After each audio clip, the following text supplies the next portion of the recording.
اب آپ اس مبارک سلسلے کا دوسرا حلقہ سماعت فرمائیں۔ الحمد للہ وکفا والصلاة والسلام علی خاتم الانبیاء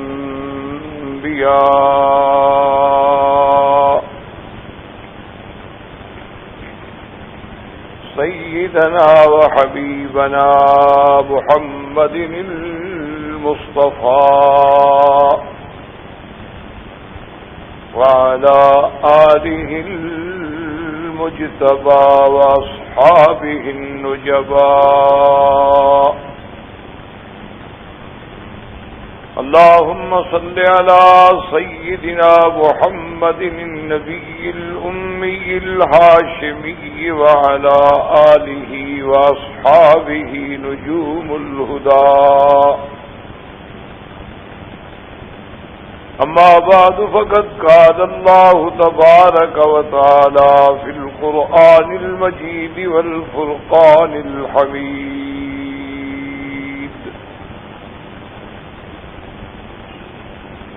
أعوذ بالله من الشيطان الرجيم بسم الله الرحمن الرحيم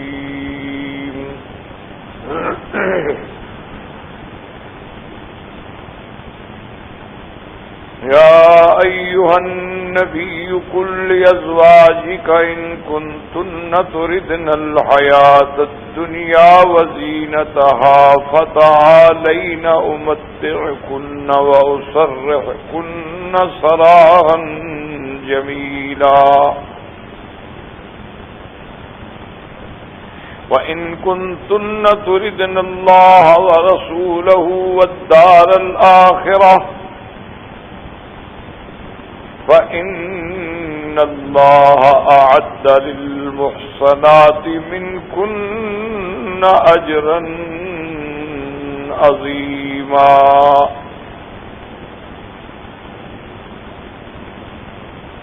قال النبي صلى الله عليه وسلم حبب إلي من الدنيا بثلاث الطيب والمرأة الصالحة وقرة عيني في الصلاة أو كما قال النبي صلى الله عليه وسلم صدق الله العلي العظيم وصدق رسوله النبي الكريم ونحن على ذلك لمن الشاهدين ومن الشاكرين والحمد لله رب العالمين۔ برادران اسلام، واجب الاحترام بزرگوں، دوستوں، بھائیوں، عزیز نوجوانوں، سیرت امہات المؤمنین کے ضمن میں الحمدللہ جو دروس کی ابتدا ہوئی ہے اس میں سے ہمارا آج دوسرا درس ہے، اور اس کا تعلق بھی عظمت ازواج محمد مصطفیٰ صلی اللہ علیہ وسلم سے ہے۔ اللہ تبارک و تعالی نے حضور صلی اللہ علیہ وسلم کو جو شان بخشا ہے، آپ کی جو عظمت ہے، آپ کی جو رفعت ہے، یہ منصوص ہے، مسلم ہے، حقیقت ہے، جس کا کوئی بھی اہل اسلام میں سے منکر نہیں کہ اللہ تبارک و تعالی نے آپ کو تمام انبیاء کا امام، آپ کو سید الاولین والآخرین، آپ کو رحمت للعالمین، آپ کو خاتم الانبیاء والمرسلین، اور آپ کو مبعوث الی کافۃ الخلق اجمعین، اللہ نے آپ کو یہ شان بخشی جو کسی پیغمبر کو شان نہیں ملی۔ اسی لیے حضور صلی اللہ علیہ وسلم نے خود بھی یہ ارشاد فرمایا تھا کہ مجھ سے پہلے جتنے انبیاء اللہ نے بھیجے ہیں وہ اپنے قوموں کے لیے مبعوث ہوتے تھے. اسی لیے قرآن مقدس میں ان کا جہاں بھی ذکر آئے گا تو آپ نے پڑھا ہے اور اب بھی پڑھ سکتے ہیں کہ جہاں ذکر آتا ہے مثلا الی عاد اخاہم ھودا قال یا قوم، کہ قوم عاد کے پاس جب اللہ نے حضرت ہود علیہ السلام کو بھیجا تو انہوں نے اپنے خطاب میں یا قوم اپنی قوم کو مخاطب کیا.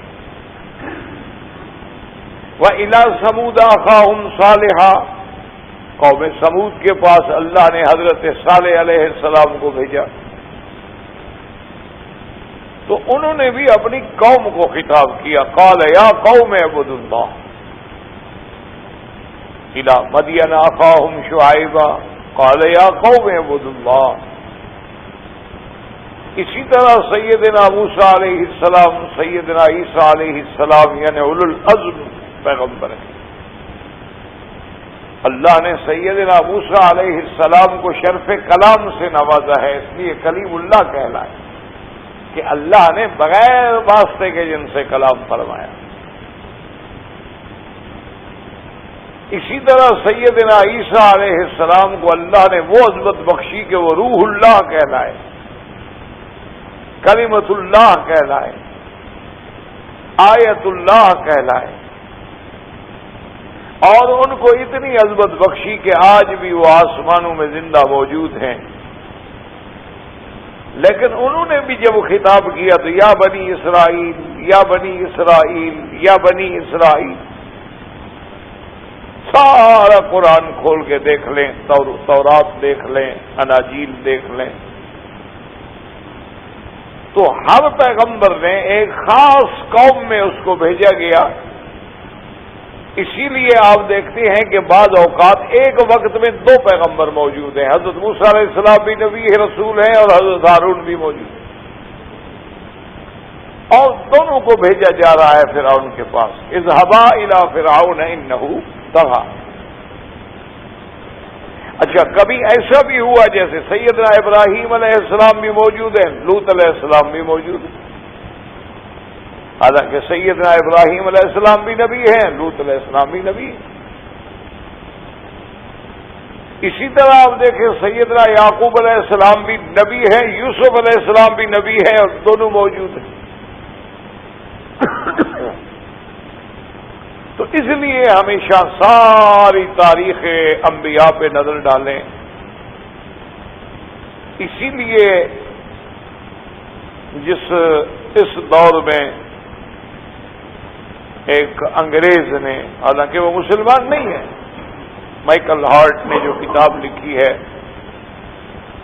جس میں اس نے 100 ہیروز یعنی 100 پورے عالم میں پوری تاریخ انسانیت میں ہیرو منتخب کیے ہیں کہ ان میں کون لوگ تھے جو ہیرو کہلانے کے حقدار ہیں. تو اس میں سب سے پہلے نمبر پہ وہ حضرت محمد مصطفیٰ کو لائے. حالانکہ وہ حضور صلی اللہ علیہ وسلم کو نہیں مانتا، نہ وہ مسلمان ہے.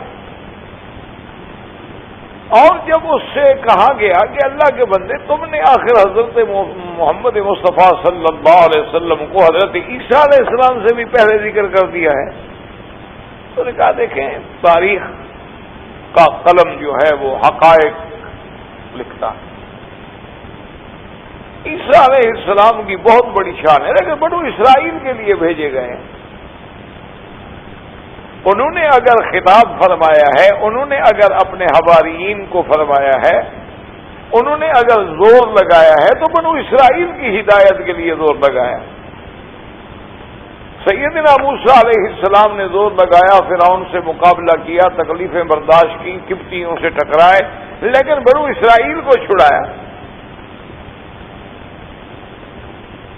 ایک ذات مجھے نظر آئی ہے پوری تاریخ انسانیت میں کہ جو وہ کسی قوم کو خطاب نہیں کرتا، وہ یا قریش نہیں کہتا، وہ یا عرب نہیں کہتا، یا اہل مکہ نہیں کہتا، وہ کہتا یا ایھا الناس، وہ ساری دنیا کے انسانوں سے مخاطب ہوتا، وہ ساری دنیا کے انسانوں کی فلاح و بہبود کا پروگرام بتلاتا ہے، وہ ساری کائنات کو عرب ہو عجم ہو کہتا ہے قولوا لا الہ الا اللہ تفلحوا، کہ یہ عقیدہ توحید اپنا لو، بس اسی میں تمہاری کامیابی ہے۔ وہ اگر حجۃ الوداع پہ کھڑا ہے تو پورے عالم کو خطاب کرتا ہے، کہتا ہے الا فلیبلغ الشاہد الغائب۔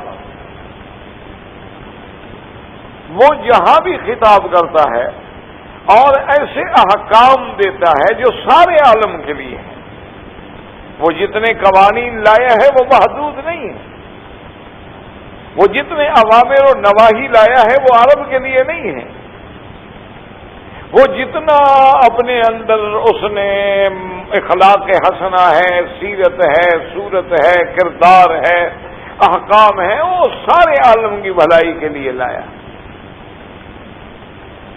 اور وہ ساری امت کی بات کرتا ہے کہ کنتم خیر امت اخرجت للناس۔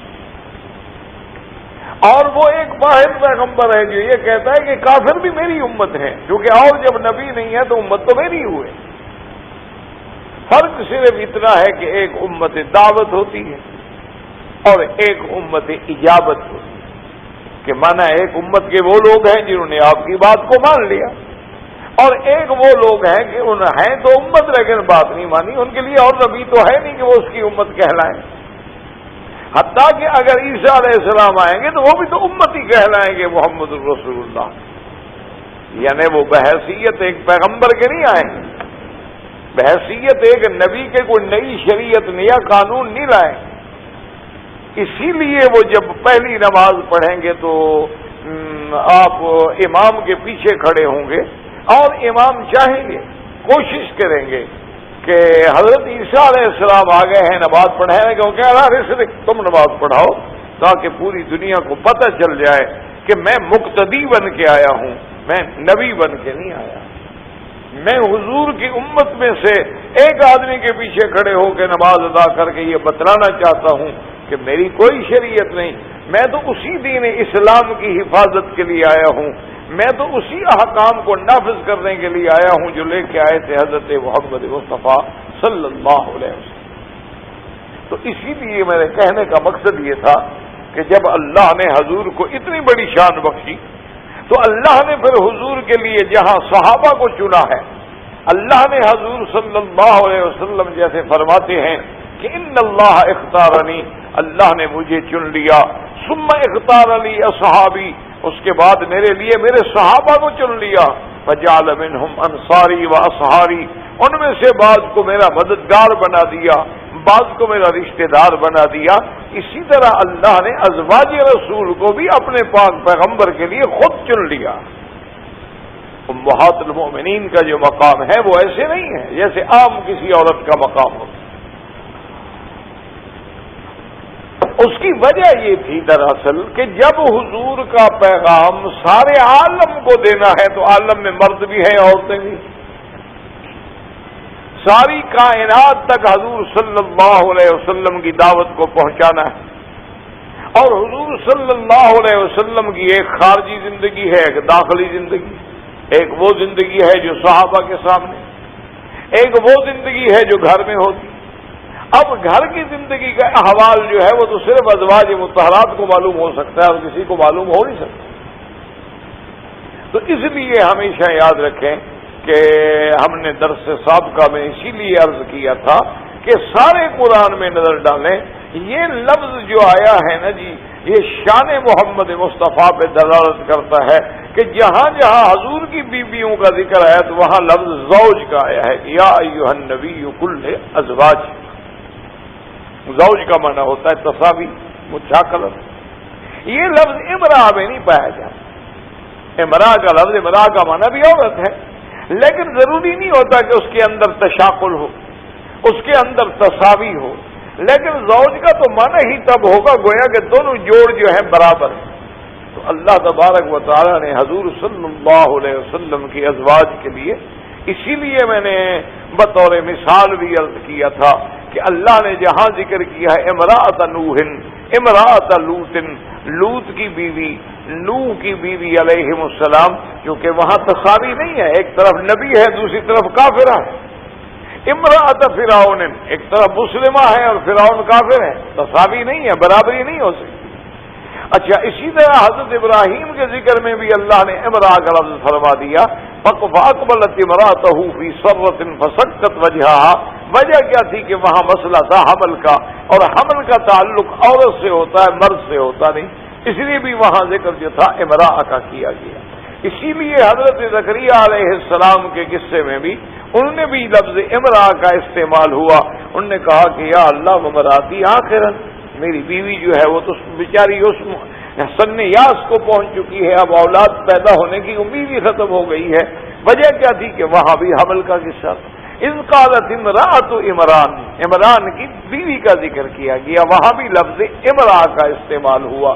اسی طرح حضرت یوسف علیہ السلام کے قصے میں امرأۃ العزیز، لیکن یہ شان محمد مصطفیٰ کی بیویوں کی ہے، یہ شان ازواج رسول اللہ کی ہے، یہ شان اہل بیت رسول کی ہے، یہ شان امہات المؤمنین کی ہے کہ فرماتے ہیں یا ایھا النبی قل لازواجک ان کنتن تردن الحیات الدنیا وزینتها، اور کہیں اللہ تبارک و تعالی فرماتے ہیں انا احللنا لک ازواجک۔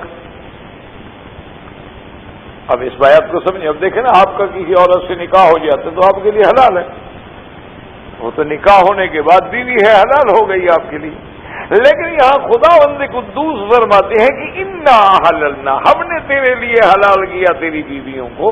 تو اسی لیے علماء نے فرمایا کہ اس سے اشارہ ملتا ہے کہ یہ سارے نکاح جو ہیں یہ منشا صرف حضور کا نہیں، اس میں منشا الہی شامل، اس لیے اللہ فرماتا ہے کہ ہم نے حلال کیا ہے، ورنہ تو سب کے لیے بیوی حلال ہوتی ہے، جس کا بھی نکاح ہوگا تو بیوی حلال ہوگی۔ تو بطور خاص یہ کہنا کہ انا احللنا لک ازواجک، تو اس میں اشارہ تھا کہ بھی اللہ تبارک و تعالی نے حضور صلی اللہ علیہ وسلم کے لیے بیویوں کا جو ہے وہ بھی انتخاب فرمایا۔ یہی وہ وجہ تھی کہ انشاءاللہ زندگی رہی اور اللہ نے توفیق بخشی تو ہم جب سیرت سیدہ عائشہ صدیقہ پڑھیں گے انشاءاللہ اس میں تفصیل سے اللہ ذکر کرنے کی توفیق دیں گے۔ تو جب قصہ افک میں میرے آقا بے حد پریشان ہو گئے، معمولی بات تو نہیں ہے نا کہ حضور کے حرم پر تہمت لگا دی جائے، اللہ تبارک و تعالی رحمت فرمائے، اللہ ہر مسلمان کے گھرانے کو محفوظ رکھے، یہ معمولی بات تو نہیں ہوتی، اور پھر غیرت مند انسان کے لیے، اور حضور سے بڑا غیرت والا کون انسان ہے؟ اسی لیے حضور نے فرمایا تھا حضرت عمر سے اور حضرت سعد سے، اپنے فرمایا انا اغیر منک، کہ سعد میں تم سے زیادہ بغیرت ہوں، واللہ اغیر منی، اور اللہ مجھ سے زیادہ بغیرت۔ تو اتنے بڑے بغیرت، اتنے بڑے عظمتوں کے پہاڑ، مجسمہ عظمت، مجسمہ رحمت، مجسمہ رفعت شان، اور ان کے گھر پہ اتنی بڑی تہمت لگ جائے کوئی معمولی بات تو نہیں۔ حضور صلی اللہ علیہ وسلم کا بڑا ہی امتحان کا دور۔ اب حضور صلی اللہ علیہ وسلم نے سیدنا علی سے مشورہ لیا، اسی طرح سیدنا ابو بکر سے بات کی، سیدنا ابو بکر کی گھر والی سے بات کی، یعنی ام عائشہ سے بات کی۔ انہوں نے کہا یا رسول اللہ ہماری بیٹی ہے، ہم اس مسئلے میں نہیں بولیں گے، کیونکہ اگر ہم کوئی بات کہیں تو وہ کہیں گے بیٹی تھی، ہر آدمی اپنی بیٹی کی صفائی میں تو کہتا ہے، لہذا ہم تو کچھ نہیں بولے۔ اور ایک طرف آپ کی ذات ہے، آپ پر تو ہم ساری بیٹیاں کیا سارا خاندان قربان کر سکتے ہیں، ایک عائشہ کی کیا بات ہے، ہمارا تو سارا خاندان حضور آپ پہ قربان ہے۔ تو ایک طرف ذات ہے آپ کی اور ایک طرف ہماری بیٹی ہے، ہم کیسے بات کر سکتے ہیں؟ تو حضور صلی اللہ علیہ وسلم پہ انتہائی یہ ایام اتنے شاق گزرے تھے کہ بی بی عائشہ فرماتی ہیں حضور تشریف لاتے تھے میرے گھر میں، یعنی والدین کے گھر میں، بی بی عائشہ پھر اپنے ماں باپ کے گھر چلی گئی، لیکن آ کے حضور میرا نام بھی نہیں لیتے، بس اتنی پوچھ لیتے تھے کئی فتیکم، اس کا کیا حال ہے؟ تو فرماتی ہیں کہ آپ خود اندازہ کریں کہ میرا محبوب ہو اور جس کے دیکھے بغیر میری زندگی کے لمحات نہ گزر سکیں، وہ میرے گھر میں آ کے اتنی بے اعتنائی کرائے تو میرے تو دلوں پہ آرے چل جاتے تھے، لیکن میں کیا کر سکتی؟ اسی لیے میں بیمار ہو کے صاحب فراش ہو گئی۔ حضور کی جدائی، پھر حضور کی بے اعتنائی، پھر دشمنوں کی باتیں۔ تو حضرت عمر رضی اللہ تعالی عنہ سے جب آپ نے پوچھا کہ عمر ماذا رائے کا، تمہارا کیا مشورہ ہے؟ حضرت عمر اپنے دور کا عبقری ہے، محدث، جس کے دل میں اللہ الہام فرماتے ہیں۔ تو حضرت عمر رضی اللہ تعالیٰ نے کہا یا رسول اللہ، یہ آپ کے گھر کا مسئلہ ہے، حضور یہ آپ کی زوجہ مطہرہ کا مسئلہ ہے، اس میں مال ابن خطاب کے بیٹے کی کیا طاقت ہے کہ حضور کی بیوی کے بارے میں بات کریں؟ حضور یہ تو آپ کا ذاتی مسئلہ ہے۔ حضور نے فرمایا عمر میں آپ سے مشورہ مانگ رہا ہوں، میں حکم دے رہا ہوں کہ مجھے مشورہ دو، یہ تو میرا حکم ہے۔ تو حضرت عمر رضی اللہ تعالی عنہ نے فوراً کہا کہ یا رسول اللہ اگر آپ کا حکم ہے تو پھر مجھے کچھ اجازت ہے بات کہنے کی۔ میں نے جو حکم دیا ہے کہ مشورہ دو، اس نے کہا حضور پھر میں جو عرض کروں گا کچھ پوچھوں گا تو آپ ناراض تو نہیں ہوں گے؟ میں عمر میں نے تمہیں حکم دیا ہے کہ مجھے مشورہ دو، میں کیوں ناراض ہوں گا؟ انہوں نے کہا حضور بڑی آسان سی بات ہے، صرف ایک سوال کا آپ جواب دے دیں، اگلی رائے پھر میں دیتا ہوں کہ عائشہ کا نکاح آپ نے اپنے منشے سے کیا ہے یا حکم خدا سے کیا؟ آپ کا منشا تھا، آپ نے رشتہ ڈھونڈا، آپ نے تلاش کیا، انسان ہے غلطی ہو سکتی، اپنی طرف سے آدمی ڈھونڈتا ہے کہ اچھی بچی ہو، لیکن انسان ہے، غلطیاں ہو جاتی ہیں۔ بعض اوقات بڑے گھرانے ہوتے ہیں، بیٹیاں بظاہر بڑا کردار ہوتا ہے لیکن اندر خطا ہوتی ہے، تو یہ اللہ کا حکم ہے۔ حضور نے فرمایا کمال کرتے ہو عمر، یہ تو اللہ کا حکم ہے، اور جبریل ریشم کے کپڑے میں عائشہ کی تصویر لائے میرے سامنے کہ ہذہ زوجتک، یہ تمہاری بیوی ہے۔ تو حضرت عمر نے کہا کہ یا رسول اللہ اگر اللہ کا انتخاب ہے، ہمیں اپنے بیٹوں کے لیے اچھے رشتے مل جاتے ہیں، اللہ کو اپنے نبی کے لیے پاک بیوی نہیں مل سکی۔ اللہ تو علام الغیب ہے، اللہ نہیں جانتے تھے کہ عائشہ سے ایسی غلطی ہوگی، وہ نبی کے گھر میں لائے ہیں۔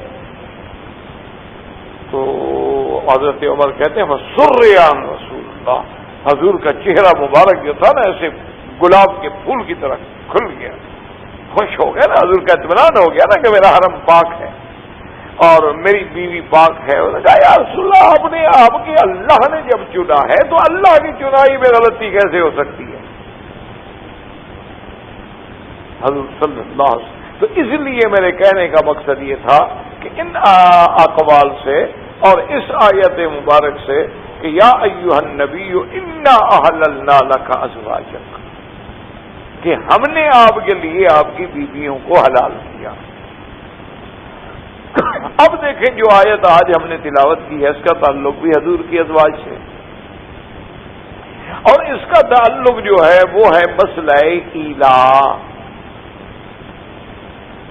ایلا یہ ہوتا ہے کہ ایک آدمی قسم کھا لیتا ہے کہ میں 1 مہینے تک اپنی بیوی سے بات نہیں کروں گا یا بیوی سے ملوں گا نہیں۔ اصل یہ تھا کہ حضور صلی اللہ علیہ وسلم نے بھی ایسے قسم کھا لی، اور حضور صلی اللہ علیہ وسلم اپنی ازواج مطہرات سے ناراض ہو کر آپ ایک بیوی کے پاس گھر کے اوپر چوبارہ بنا ہوا تھا، اس میں تشریف لے گئے، یعنی ایک کمرہ نیچے سے ایک اوپر تھا، اور صحابہ میں یہ بات جو تھی گردش کر گئی کہ حضور پاک نے اپنی بیویوں کو طلاق دے دی۔ اب سب سے سچی بات یہ ہے کہ سب سے زیادہ تکلیف تو حضرت ابو بکر اور حضرت عمر کو ہونی تھی نا، کہ ان کی بیٹی حضور کے گھر میں تھی۔ حضرت ابو بکر کی بیٹی عائشہ حضور کے گھر میں ہے، حضرت عمر کی بیٹی حفصہ حضور کے گھر میں ہے۔ تو حضرت عمر بڑے غصے میں آئے، بڑے جلال میں آئے، اور بڑے غصے سے آ کر اپنی بیٹی سے کہا کہ حفصہ، میں اسی لیے تمہیں کہتا تھا کہ حضور پاک کو کبھی تنگ نہ کیا کرو، تم لوگ ہمیشہ تنگ کرتی ہو۔ اصل وجہ کیا تھی؟ وجہ یہ ہوتی تھی کہ حضور پاک جو خرچے کے لیے کچھ بھیجتے تھے نا، سال کا یا 6 مہینے کا یا 2 مہینے کا یا ہفتے کے لیے خرچ بھیج دیا، جو آ جاتا تھا اس زمانے میں، جو جو آ گئے، کبھی تھوڑی سی گندم آ گئی، کھجوریں آ گئی، زیتون آ گیا، یہی چیزیں ہوتی۔ تو بیویاں چونکہ اتنی سخی تھیں کہ جو آتا وہ شام تک دوسرے دن خیرات کر دیتی، گھر میں پھر کچھ نہیں۔ اب حضور صلی اللہ علیہ وسلم تشریف لاتے تو عرض کرتی ہیں حضور گھر میں تو کچھ نہیں، کچھ آئے تو بھجوا دیں، کیونکہ بیویوں میں تو اتنی سخاوت تھی نا کہ حضرت امیر معاویہ رضی اللہ تعالی عنہ نے سیدہ عائشہ صدیقہ بنت صدیق کو اس دور میں 30,000 درہم بھیجے۔ اب آپ خود اندازہ کر سکتے ہیں کہ 1426 سال یعنی گزر گئے ہیں، تو اس وقت 30,000 کی ویلیو کیا ہوگی آج کے مقابلے میں۔ تو اس کے بعد جب وہ پیسے پہنچے تو بی بی عائشہ صدیقہ رضی اللہ تعالی عنہ نے اپنی خادمہ سے فرمایا کہ فلاں کو بلاؤ، فلاں کو بلاؤ، فلاں کو بلاؤ، اور چلانا شروع کیا اور چلانا شروع کیا اور چلانا شروع کیا۔ اللہ کی شان ہے، اس دن بی بی عائشہ روزے کے ساتھ تھی اور شام کو کچھ بھی نہیں بچا، 30,000 ختم۔ تو شام کو جب افطار کے لیے سوکھی روٹی کے ٹکڑے آئے تو خادمہ نے کہا کہ امہات المومنین، اگر 5-10 درہم ہی چلو ہمیں دے دیتی تو آج تو اچھا کھانا بنا دیتے نا، 30,000 تو آپ نے چلا دیا، لیکن اپنے گھر کے لیے تو کوئی 10, 20, 50, 100 دے دیتی نا کہ 2-4 دن ہم بھی اچھا کھانا کھا لیتے۔ تو بیوی نے فرمایا اچھا ہے، یاد کرا دیتی تو میں دے دیتی، تم نے یاد نہیں کیا، مجھے تو خیال نہیں کہ گھر میں ہے یا نہیں ہے۔ یعنی یہ عالم تھا سخاوت۔ حضرت حسن کے پاس رضی اللہ تعالی عنہ کی خدمت میں اس دور میں سیدنا معاویہ رضی اللہ تعالی عنہ نے 20,000 درہم کا ہدیہ بھیجا، اور ساتھ بھیجنا جس کے ذریعے بھیجا اس کو کہا دیکھنا کہ حضرت حسن کیا کرتے، تم وہیں رہنا 2-4 دن، معلوم تو ہو نا کہ پیسوں کا خرچ کیسے کرتے۔ حضرت حسن رضی اللہ تعالی عنہ نے جناب صبح کو جو مسجد میں بیٹھے تھے بلانا شروع کیا اور تقسیم کرنی شروع کی، مسجد سے اٹھے اس وقت جب 20,000 ختم ہو گئے، گھر میں کچھ نہیں، اہل بیت رسول ہے۔ تو حضرت معاویہ نے ان کو خط لکھا، انہوں نے کہا کہ حضرت ٹھیک ہے، سخاوت بھی ٹھیک ہے، شریعت کا حکم بھی ہے، لیکن یہ تو ایسا نہیں ہے کہ والے نفس کا علیہ حق والے اہل کا علیہ حق، آپ کا بھی تو حق ہے نا اپنے اوپر، آپ کے گھر والوں کا بھی تو کوئی حق ہے نا، اس قدر اڑا دینا پیسے کو یہ اسراف نہیں ہے کہ ایک دن میں 20,000 دے دو۔ تو حضرت حسن نے ان کو جواب لکھا کہ اسراف وہ ہوتا ہے جو غلط کام میں خرچ کیا جائے، حرام کے کاموں میں اگر آدمی 1 ریال بھی خرچ کرے تو وہ اسراف ہے، اور اللہ کے کاموں میں اگر 1 کروڑ بھی خرچ کرے تو اس میں کیا اسراف ہے؟ اسراف تو وہ ہوتا ہے جو اللہ کی نافرمانی میں خرچ کیا جائے۔ آپ نے سگریٹ پہ خرچ کر دیا، آپ نے حرام چیزوں پہ خرچ کر دیا، آپ نے مکروہات پہ خرچ کر دیا، آپ نے بلا وجہ جناب یہ ہے کہ خوشبو لگانی تھی وہ 50 روپے کی بھی لگ سکتی ہے لیکن آپ 500 کی لے بیٹھے، یہ اسراف ہے۔ اگر آپ نے غریبوں کو دیا، مسکینوں کو دیا، یتیموں کو دیا، بیواؤں کو دیا، یہ کیا اسراف ہے؟ انہوں نے کہا لا اسراف فی الخیر، خیر کے کاموں میں اسراف نہیں ہوتا۔ تو اصل وجہ دراصل یہ تھی کہ بیویاں خیرات کر دیتی اور پھر حضور سے مانگتی، حضور ناراض ہو گئے۔ اسی لیے سیدنا عمر نے بی بی حفصہ سے کئی دفعہ کہا کہ اگر تمہیں ضرورت ہو تو تم مجھ سے مانگ لیا کرو، لیکن اللہ کے نبی کو کیوں تنگ کرتی ہو؟ اچھا آگے حفصہ تھی، اس میں بھی تو خطاب کا خون تھا نا، عمر کی بہن، نے کہا عمر تم کیوں میاں بیوی کے مسئلے میں کیوں دخل دیں؟ ہم جانے حضور جانے، تم کیوں آ جاتے ہو دخل دینے کے لیے؟ یہ میاں بیوی کا معاملہ ہے، ہمارے حال پہ چھوڑ دو۔ حضرت عمر نے کہا بات تو ٹھیک ہے، لیکن اس دن پتہ لگے گا تمہیں جب حضور نے غصے میں آ کے طلاق دے دی نا، پھر نہ دنیا کے رہو گے نہ آخرت کے رہو۔ انہوں نے کہا ٹھیک ہے اللہ کی مرضی۔ تو حضور اسی ناراضگی میں چلے گئے تو صحابہ میں یہ بات مشہور ہو گئی کہ حضور پاک نے طلاق دے دی ہے۔ تو باقاعدہ احادیث میں آتا ہے کہ صحابہ کا یہ عالم تھا کہ مسجد نبوی میں بیٹھے تھے اور ہر آدمی اپنی گردن جھکا کے اللہ کے آگے رو رہا تھا۔ کیوں ہو گیا؟ ان کی ماؤں کو طلاق ہو گئی، مذاق تھوڑی ہے اگر بیٹا باحیا ہو اور ماں کو طلاق ہو جائے۔ لیکن یہ باتیں ان کو سمجھ آتی ہیں جن کو ماں کی فرما برداری کا پتہ، جن کو ماؤں کی عظمت کا پتہ، جن کو والدین کی عزت و عظمت کا احساس ہو، ان کو پتا ہوتا ہے کہ یار میری ماں کو طلاق ہو گئی، اب میں ایک متعلقہ کا بیٹا کہلاؤں گا۔ میری ماں کو طلاق ہوئی، چاہے وہ اس پر کوئی گناہ بھی نہ ہو، لیکن لوگ کہیں گے بھی آخر کوئی غلطی تو تھی نا۔ بڑے بڑے سمجھدار جو ہیں جی تالی کوئی ایک ہاتھ سے بجتی ہے، حالانکہ یہ نہیں دیکھتے کہ والبادی ازلم، جو ابتدا کرے گا وہ ظالم ہوتا ہے، تالی چاہے 2 ہاتھ سے بجے یا 4 ہاتھ سے بجے، لیکن دیکھنا یہ پڑے گا کہ اس بات کی ابتدا کس نے کی ہے۔ خاوند نے کی ہے تو خاوند کی طرف ظلم ہے، بیوی نے کی ہے تو بیوی کی طرف۔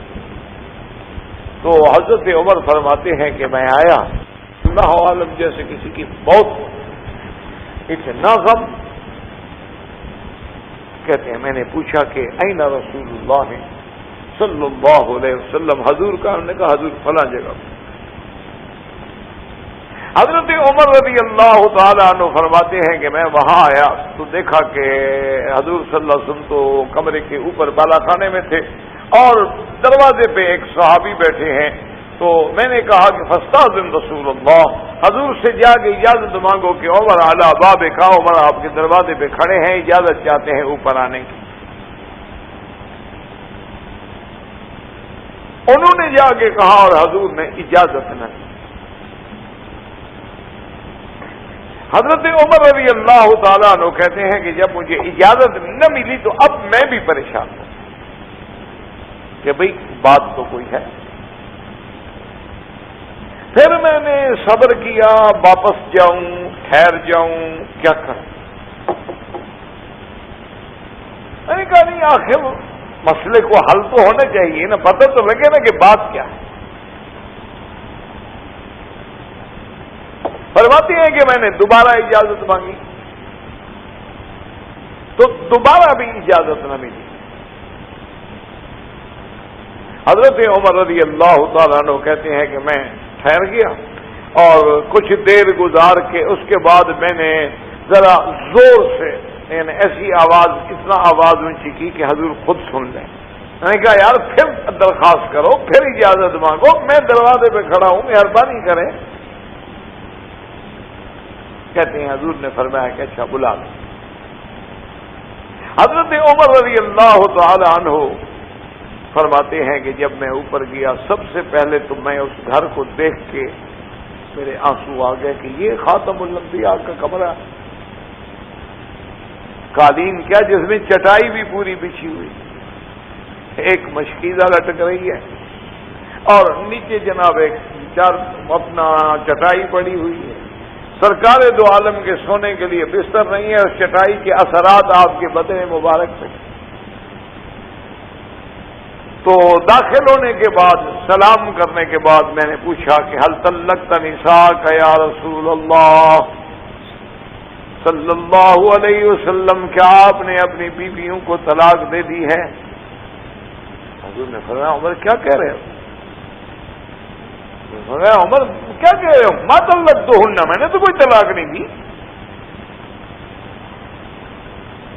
تو حضرت عمر فرماتے ہیں کہ مجھ سے برداشت نہ ہوتا، کا فکبر عمر، حضرت عمر فرماتے میں اتنا خوش ہوا نا، میں نے زور سے کہا اللہ اکبر، کہ حضور نے تو طلاق نہیں دی ہے۔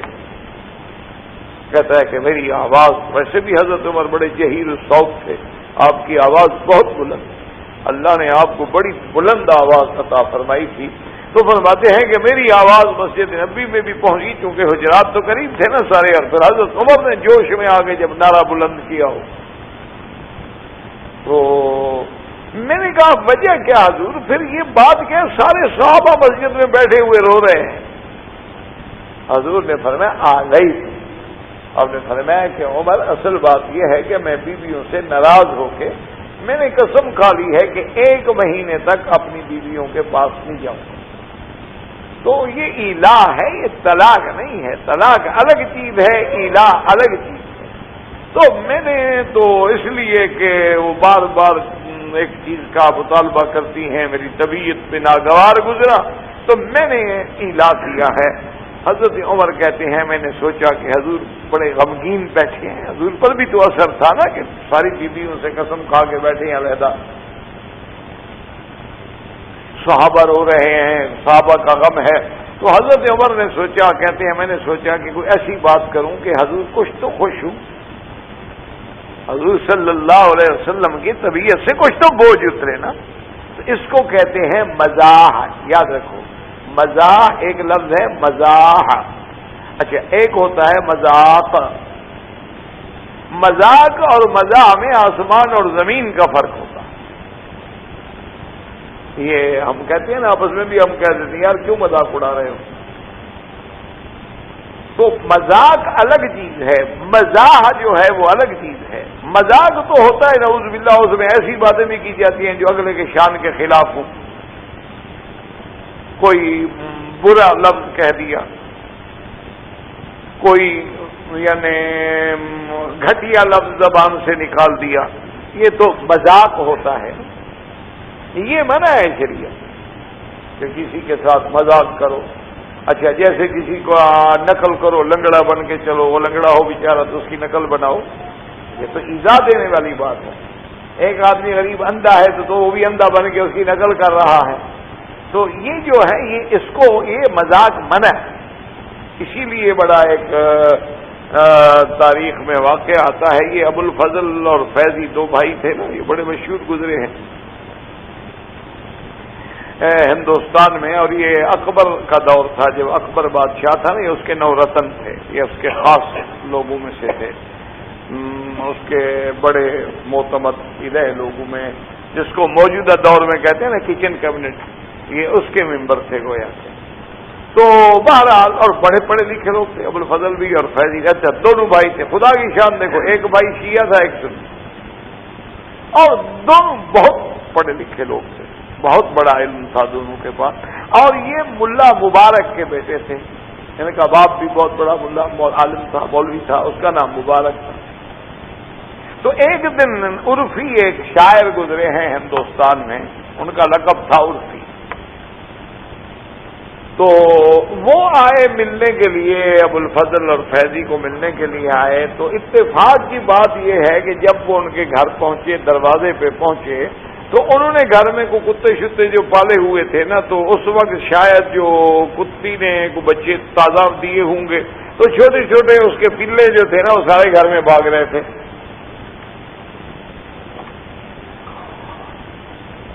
تو عرفی نے جب دیکھا تو اس کو سوجھ گئی، وہ بھی شاعر تھا نا، تو اب جناب جب وہ آیا نا ابو الفضل اور فیضی دونوں آئے، تو اس نے کہا کہ فوراً ان کو دیکھتے ہوئے کہنے لگا کہ صاحب زادگان کے ذرا نام تو بتائیں۔ وہ کتے کے بلے جو بھاگ رہے تھے نا، انہوں نے کہا تو اس نے یہ مذاق ہے کہ کسی کتے کو اس کے بیٹے بنا رہے ہو۔ انہوں نے کہا یہ ذرا صاحب زادگان کا تعارف تو کروائیں، ان کے نام سے تو روشناس فرمائیے۔ تو آگے بھی تو ابو الفضل تھا اور فیض، انہوں نے کہا اس میں عرفی، آگے بھی تو ابو الفضل اور فیضی تھا نا، عام آدمی تھوڑے تھے۔ تو اس نے کہا بھائی اس میں عرفی، اچھا اب اس میں دونوں باتیں ہو سکتی تھی نا، بے اس میں عرفی کا معنی یا بھی شاعر کا نام بھی عرفی تھا نا، ایک ہے عرف عام. بھی عرف عام میں جو کتوں کو کہا جاتا ہے ہم بھی کہتے ہیں کہ اس خاص نام رکھنے کی کیا ضرورت ہے. تو لفظ عرف میں دونوں باتیں ہو جاتی تھیں. ایک تو بھئی عرف عام میں جو کچھ لوگ کہتے ہیں ہم بھی کہتے ہیں یہ بھئی عرف عام ہے. اور ایک اس کو چوٹ بھی ہو گئی کہ بیس میں عرفی کہ ہم نے اس کا نام عرفی رکھا ہے. ہم نے ان کا نام کوئی حقیقی نہیں رکھا, خاص نہیں رکھا, بلکہ عرفی رکھا ہے. تو شاعر کا نام بھی تو عرفی تھا. تو اب جناب ان نے جب چوٹ کی تو عرفی کب خاموش رہتا تو اس نے کہا کہ مبارک شو. ان کے باپ کا نام مبارک تھا نا, تو آگے بھی تو عرفی تھا نا وہ. تو انہوں نے کہا اچھا ٹھیک ہے, مبارک شد, اچھی بات ہے, مبارک ہو, یعنی مبارک کا نام رکھ لو بجائے عرفی رکھنے سے. زیادہ بہترین نام تو میں مبارک. ان کے باپ کا نام ملا مبارک تھا. تو یہ مذاق, یہ کسی کے بارے میں طنز ہے, اعتراض ہے. ایک ہوتا ہے مذاق. مذاق کا معنی ہوتا ہے دوسرے کے دل کو سکون پہنچانا. جیسے حضرت علی رضی اللہ تعالیٰ عنہ کی آنکھیں مبارک سرخ تھی, آنکھ سرخ تھی, تو آپ کھجور کھا رہے تھے. تو حضرت آقا انعامدار نے فرمایا کہ عجیب بات ہے علی, تمہاری آنکھیں سرخ ہیں اور تم پھر بھی گرم چیزیں انگور اپنا کھجور کھا رہے ہو. انہوں نے کہا رسول اللہ میں ادھر سے کھا رہا ہوں نا, آنکھ تو یہ سرخ ہے. تو ایک مزاح تھا. تو اس میں نعوذ باللہ کسی پہ کوئی طنز نہیں تھی. حضور صلی اللہ علیہ وسلم جیسے بی بی عائشہ کے گھر میں آئے تو دیکھا کہ وہاں ایک بڑھیا بھی بیٹھی ہوئی ہے اور کہہ رہی ہے کہ جی دعا کریں اللہ مجھے جنت نصیب فرمائے. تو حضور نے فرمایا کہ ان العجائز لا يدخلن الجنت, اب بوڑھی جنت میں نہیں, بڑھیا جنت میں نہیں جائیں.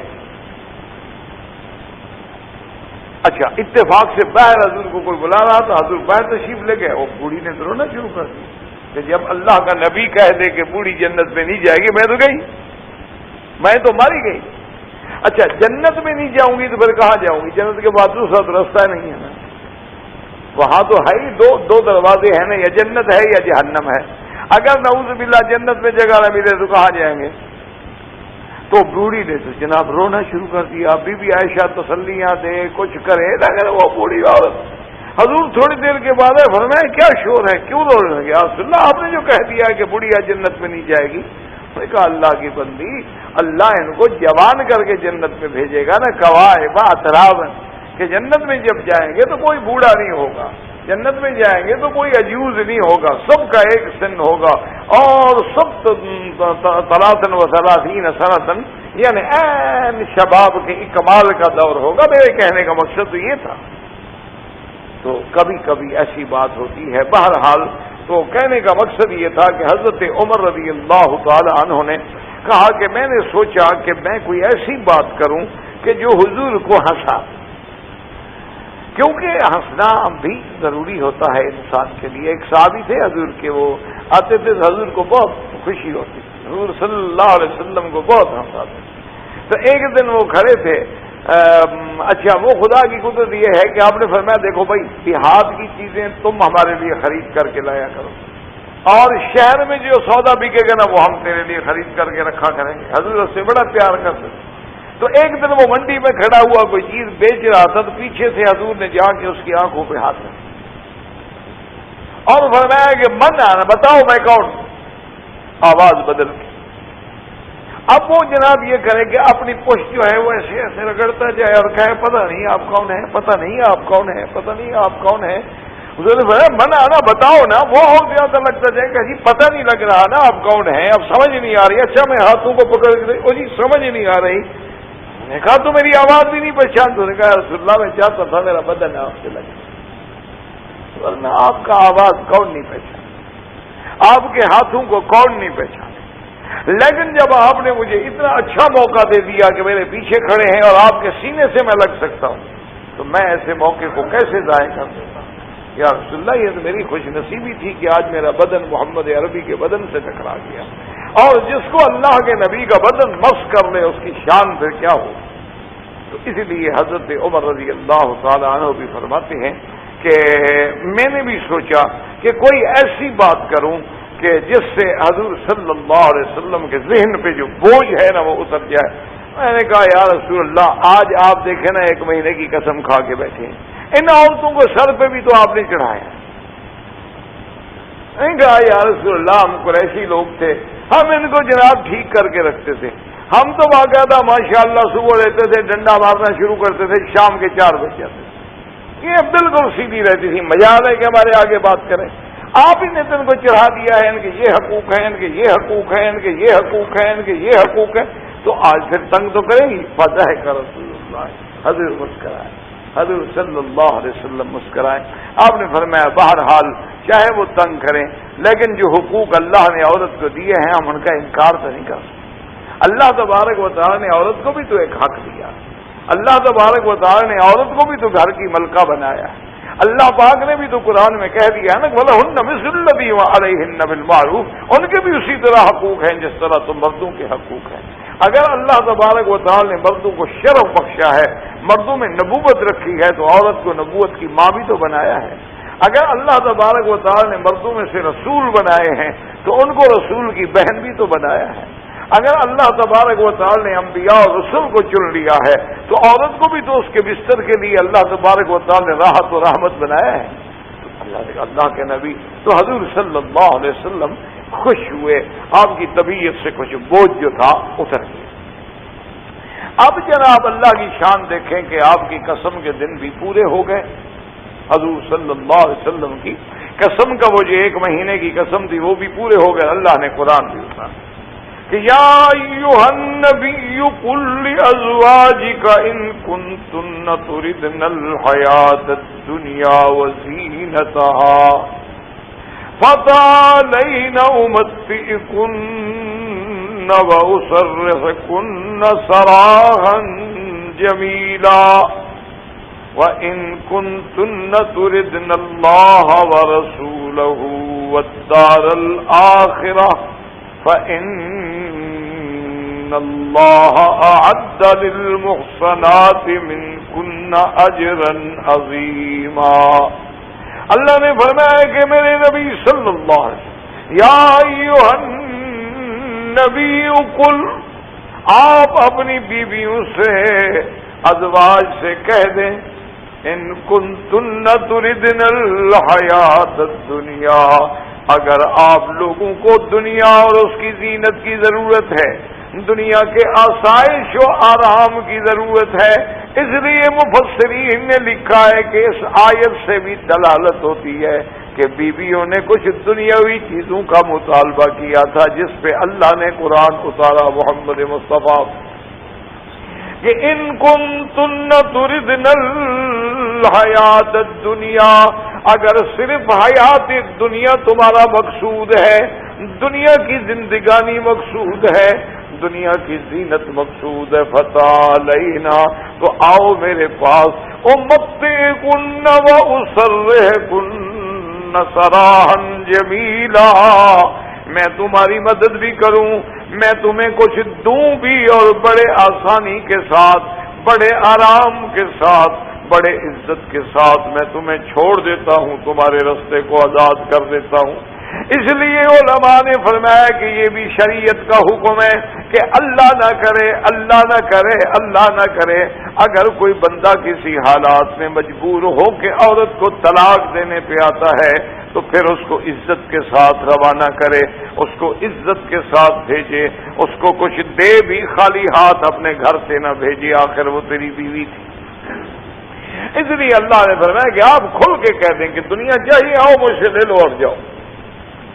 وَإِن كُنتُنَّ تُرِدْنَ اللَّهَ وَرَسُولَهُ وَالدَّارَ الْآخِرَةَ فَإِنَّ اللَّهَ أَعَدَّ لِلْمُحْصَنَاتِ مِنكُنَّ أَجْرًا عَظِيمًا۔ اور اگر نبی کی بیویوں، اگر تمہیں اللہ اور اللہ کا رسول اور آخرت کی زندگانی چاہیے، یہ دنیا کا چند روزہ ہے، اگر تمہیں اللہ کی رضا، اللہ کے رسول کی رضا اور آخرت چاہیے تو پھر ہم نے تمہارے لیے بہت بڑا اجر تیار کر رکھا ہے۔ یہ 2 چیزیں ہیں، چن لو، یا دنیا چن لو یا آخرت چن لو۔ حضور صلی اللہ علیہ وسلم پہ جب یہ آیات نازل ہوئی، اللہ اکبر، حضور سب سے پہلے بی بی عائشہ کے گھر میں تشریف لائے۔ وجہ کیا تھی کہ بی بی عائشہ کا حضور سے تعلق بھی زیادہ تھا، قربت بھی زیادہ تھی، حب بھی زیادہ تھی، محبت بھی زیادہ تھی۔ حضور صلی اللہ علیہ وسلم بی عائشہ کے گھر میں آئے، لیکن اب آگے شان دیکھیں، اللہ اکبر، کہ جب حضور آئے حضور نے سلام کیا۔ اس لیے ہمیشہ یاد رکھیں کہ شریعت کا حکم ہے کہ آدمی جب بھی اپنے گھر میں جائے، بیوی ہے، بیٹی ہے، بہن ہے، ماں ہے، بچے ہیں، ملازم ہیں، تو کہے السلام علیکم، بغیر سلام کے گھر میں نہیں داخل ہونا چاہیے۔ یہ ہمارے ہاں ایک بہت بڑی زیادتی ہے کہ آدمی اپنے گھر والوں پہ سلام نہیں کرتا۔ ساری دنیا کو کہے گا السلام علیکم، لیکن اپنی بیوی بچوں کو نہیں کہے گا۔ حالانکہ شریعت کا حکم ہے کہ آپ اپنے گھر میں قطعاً داخل نہ ہوں جب تک السلام علیکم نہ کہیں۔ اور اچھا، اصل بات یہ بھی دیکھو کہ کتنی بڑی عجیب بات ہے کہ سلام علیکم کا کیا معنی کہ تم پہ سلامتی، اللہ کی طرف سے تم سلامتی مانگ رہے۔ اچھا، وہ کہیں گے وعلیکم السلام، تمہارے لیے سلامتی مانگے، تو اس سے اتنی بڑی چیز کو آدمی جو ہے وہ چھوڑ دیتا ہے، اور اتنی بڑی چیز کا آدمی خیال نہیں کرتا ہے۔ اور نعوذ باللہ بعض لوگ تو سمجھتے ہیں کہ یہ ہماری توہین ہے کہ میں جا کے بیوی کو سلام کروں، یعنی کسی غیر عورت کو سلام کرنا ہو تو سب سے پہلے بڑھ بڑھ کے کریں گے، موقع کی تلاش میں ہوتے ہیں کہ کب موقع ملے سلام کے ساتھ پتہ نہیں مزید گردن جھکا کے اشارہ بھی کر دیں گے، لیکن اپنی بیوی کو سلام نہیں کریں گے۔ انا للہ و انا الیہ راجعون۔ تو بہرحال کہنے کا مقصد یہ تھا کہ حضور نے سلام کیا تو بی بی عائشہ نے فوراً کہا، انہوں نے کہا یا رسول اللہ، آپ نے تو قسم کھائی تھی 1 مہینے کی، آج تو 29 دن گزرے ہیں۔ اس لیے محدثین نے فرمایا کہ دیکھو، ایک بات تو یہ ہے کہ سیدہ عائشہ کا اس سے اظہار محبت بھی ہے کہ یا رسول اللہ میں تو 1 دن گن رہی ہوں، آج تو 29 دن ہوئے ہیں۔ دن کا یاد رکھنا بھی تو فراق رسول ہے نا، کہ دن گنے ہوئے ہیں۔ اور دوسری بات یہ ہے کہ عائشہ کا عالمہ ہے، ذکیہ ہے، انہوں نے کہا کہ اللہ کے نبی کی قسم ٹوٹ جائے، اللہ کے نبی کی قسم ہے کہ 1 مہینے تک میں نہیں آؤں گا، آج 1 مہینہ تو پورا نہیں ہوا۔ تو شریعت کا معاملہ ہے، پیغمبر کا معاملہ ہے، نبی کا معاملہ ہے، اس لیے یاد دلا دیا کہ حضور آپ نے قسم 1 مہینے کی کھائی تھی اور آج 29واں دن ہے۔ تو حضور صلی اللہ علیہ وسلم نے فرمایا عائشہ بات سنو کہ اللہ کے مہینے جو ہیں یہ اللہ کی شان ہے، کبھی 29 ہوتے ہیں اور کبھی 30 ہوتے ہیں۔ یہ مہینے جو ہیں نا چاند کے قمری مہینے جو ہیں، اچھا خدا کی قدرت دیکھیں، آج کل چونکہ کمپیوٹر کا زمانہ ہے نا، تو آج کل ایک نئی تحقیق بھی آئی ہے کہ چونکہ سال کے مہینے 12 ہیں، ان عدت الشہور عند اللہ 12 شہر، تو قرآن میں لفظ شہر جو ہے یہ بھی 12 دفعہ آیا ہے۔ کمال دیکھیں نا، یہ ہے نا اعجاز قرآن کہ اگر مہینے 12 ہیں تو لفظ شہر بھی پورے قرآن میں آیا ہی 12 دفعہ ہے۔ اچھا، اب سال کے دن 365 ہے تو لفظ یوم پورے قرآن میں جب آپ گنیں گے تو 365 دفعہ ہے، تو 23 یعنی 1400 سال پہلے جو قرآن 23 سال کی مدت میں اترا ہو اس میں ایک ہندسے کا بھی فرق نہ آئے، یہ اس سے بڑی دلیل کیا ہو سکتی ہے کہ یہ اللہ کا کلام ہے، بندے کا ہو بندہ تو بھول جائے۔ یہ تو اسی کی شان ہے نا کہ لا یضل ربی ولا ینسا۔ اچھا، اسی لیے علماء نے فرمایا کہ دیکھیں لفظ شہر بھی اسی طرح آیا ہے یعنی 12 دفعہ، اور اسی طرح دن کے جو ہے وہ بھی اسی طرح 365 دفعہ لفظ یوم آیا ہے۔ تو یہ اللہ کا اعجاز قرآن ہے۔ تو حضور نے فرمایا عائشہ کبھی مہینہ 29 کا ہوتا ہے اور کبھی مہینہ 30 کا ہوتا ہے، یہ مہینہ 29 کا ہے، میں نے اپنی قسم، میں نے اپنے وعدے پہ، اپنے کلام پہ، اپنی قسم پہ، اللہ کا نبی پورا ہے، کبھی اللہ کا نبی کیسے خلاف کر سکتا ہے؟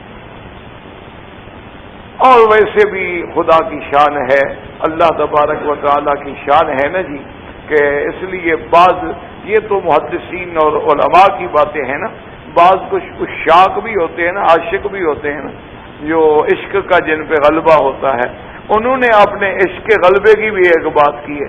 انہوں نے کہا اللہ تبارک و تعالیٰ کو بھی تو نبی محبوب ہے نا، پیارا ہے، تو اس کا فراق زیادہ نہ کرنے کے بجائے ان کا حکم ہو گیا ہوگا مہینہ 29 کا کر دو، ضروری ہے کہ 30 کا رہے؟ چاند بھی تو اسی کے تابع ہے نا. چلو ایک دن کم ہو سکتا ہے تو میرے نبی کے فراق میں ایک دن کی کمی تو ہو جائے. اسی لیے آپ دیکھیں نا کہ جب حضور حج پہ آئے تو دن جمعہ کا ہو گیا. اللہ کا شان ہے نا, اللہ کا نظام ہے نا, ورنہ تو ہر دن حج ہے. لیکن اگر جمعہ کا دن بھی مل جائے تو دو عیدین جمع ہو جائیں گی نا, فضیلت میں تو کوئی کلام ہی نہیں نا. ہاں یہ کہنا کہ حج اکبر ہے یہ تو غلط ہے, لیکن اس کی فضیلت میں تو کوئی کلام نہیں نا کہ جمعہ کا دن بھی ہو اور یوم الوقوف بھی ہو اور یوم الحج بھی ہو. تو اس لیے اللہ پاک کے نبی نے فرمایا کہ عائشہ میں نے جو قسم کھائی تھی وہ بالکل ٹھیک ہے. آج 29 ہو گئے, مہینہ جو ہے وہ پورا ہو گیا ہے, اللہ نے قرآن بھیجا ہے. تو لیکن آپ نے فرمایا دیکھو بات سن لو, قرآن پاک بھی سن لو, لیکن فیصلہ کرنے میں جلدی نہ کرنا. اس لیے محدثین نے لکھا بھی یہ بھی حضور کی محبت کی طریقے, کیونکہ حضور نے سوچا کہ عائشہ کی کم عمر ہے, کم عمر بچی جو ہے جذبات میں بھی تو آ سکتی ہے نا, عمر تھوڑی ہو نا, آدمی میچور نہیں ہوتا نا, تو جذبات میں بھی تو آ جاتا ہے. جذبات کے فیصلے بعد میں انسان ساری زندگی روتا رہتا ہے. تو اس لیے حضور نے فرمایا کہ عائشہ فصل شیری ابوا کی, جلدی میں جواب نہ دینا, پہلے اپنے ماں باپ سے مشورہ کرنا. اور حضور جانتے تھے کہ ابو بکر یا ابو بکر کی بیوی میرے خلاف مشورہ دے سکتی ہے, تو اس لیے یہ بھی ایک دلیل محبت تھی. تو انہوں نے کہا کہ اچھا حضور آپ فرمائیں تو صحیح نا, مسئلہ کیا ہے جو آپ نے مجھ سے پوچھنا ہے اور جس میں میں والدین کی رائے لوں. تو اللہ کے نبی نے یہ آیات پڑھی کہ اگر تم لوگوں کو دنیا کا آرام چاہیے, دنیا کی زینت چاہیے, تو آؤ پھر میں تمہیں طلاق دے دیتا ہوں, اور اگر تم کو آخرت چاہیے تو پھر آخرت کی انتظار کرو, اور دنیا میں پھر روکھی سوکھی کھا کے گزارا کرنا ہوگا, دکھ سکھ برداشت کرنا ہوگا. تو بی بی عائشہ نے فوراً کہا افی حاضا استامر ابوایا, حضور اس مسئلے میں ماں باپ سے پوچھوں, انی اخترت اللہ و رسولہ, میں تو اللہ اور اللہ کے رسول کو چن لیا, میں نہیں چاہیے مجھے دنیا. اور اس کے فوراً بعد پتہ ہے عائشہ نے کیا کہا, بی بی عائشہ نے کہا یا رسول اللہ یہ تو میں نے جواب دے دیا نا, باقی بیویوں کو میرا جواب نہیں بتانا. کہ عائشہ نے یہ جواب دیا کہ میرے جواب کو سن کے سب کا اچھا جو عائشہ کہتی ہے ٹھیک ہے ہمارا بھی وہی جواب ہے. تو ایسا نہ ہو, کیونکہ بی بی عائشہ کے دل میں آخر خیال تو ہوتا ہے نا سوکن کا کہ چلو کسی کے دل میں اگر کوئی غلط لفظ آ گیا تو ایک بیوی تو کم ہو جائے گی نا, ایک دن تو اور ہمیں زیادہ مل جائے گا نا. تو انہوں نے کہا کہ حضور میں یہ میرا جواب نہیں بتلانا ہے. حضور نے فرمایا دیکھو عائشہ بات سن, اگر انہوں نے پوچھا کہ عائشہ نے کیا جواب دیا ہے تو میں نہیں چھپاؤں گا, اللہ کا نبی ہوں. اور اگر انہوں نے نہ پوچھا تو خود نہیں بتاؤں, میں اپنی طرف سے نہیں بتاؤں گا. لیکن اگر کسی نے پوچھ لیا یا رسول اللہ بی بی عائشہ نے کیا جواب دیا پھر میں بتا دوں گا. اللہ کا پیغمبر کیسے حق بات چھپا سکتا ہے. تو حضور صلی اللہ علیہ وسلم فردن فردن فردن تمام ازواج کے پاس تشریف لائے اور سب نے کہا کہ یا رسول اللہ اس میں تو پوچھنے کی ضرورت ہے. اخترنا اللہ و رسولہ, ہم نے اللہ کے رسول کو چن لیا ہے. ہم ہر دکھ میں سکھ میں ہر حال میں اپنی جان اپنا سب کچھ محمد عربی پہ قربان کرنے کے لیے تیار ہیں. تو یہ مقام جو ہے یہ ازواج رسول کو ملا ہے. اچھا دیکھیں پھر اس کے بعد اللہ نے کتنا بڑی شان دی کہ جب تمام بیویوں نے, اسی لیے آپ نے دیکھا ہوگا کہ ایک اور مقام پہ قرآن میں آیت آتی عسى ربه ان طلقكن ان يبدله